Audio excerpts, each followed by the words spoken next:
This week, our story takes us to West Africa in 1970, to the former secessionist state of Biafra. And luckily, we have our resident history buff, Jeff Abramowitz, in studio. Jeff, hello and welcome, and thank you for joining me. Thank you.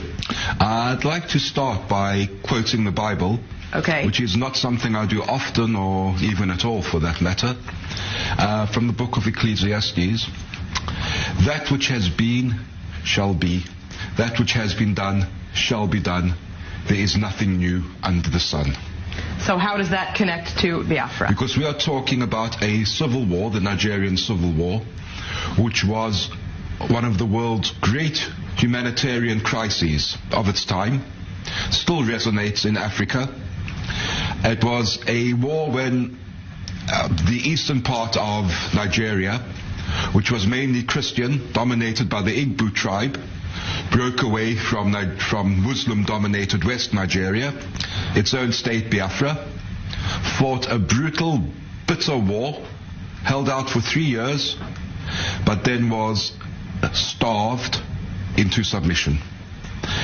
The estimates are that 1 million people died in 3 years. I'm going to say that again. 1 million people. At one stage, they were estimating 3,000 to 5,000 people a day. I just want to draw our viewers' attention to the photos on the screen of these poor, starving children. This is the thing. Nobody paid much attention to the war. Right. It was just Africans fighting each other, which, at the risk of being labeled a racist, was what the West was used to seeing throughout the 1960s. But then photographers got into Biafra and took these photographs and brought, especially a man called Donald McCullen, but not only here. They brought back photographs of the starving, of the dying, and the conscience of the world was outraged.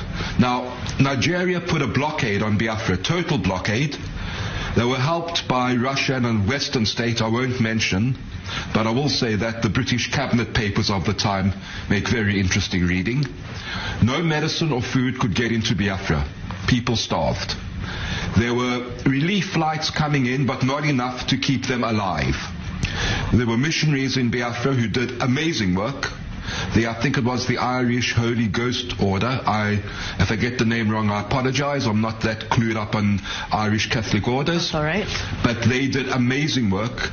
And the organization Doctors Without Borders was founded as a result of Biafra. The conscience of the world. These pictures, the pictures we saw of the starving children, it was the great humanitarian cause of the day.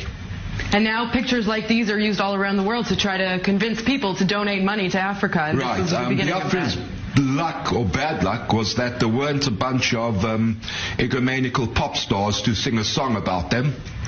But they died. They didn't survive. All right, Jeff Abramowitz, thank you so much for joining me today.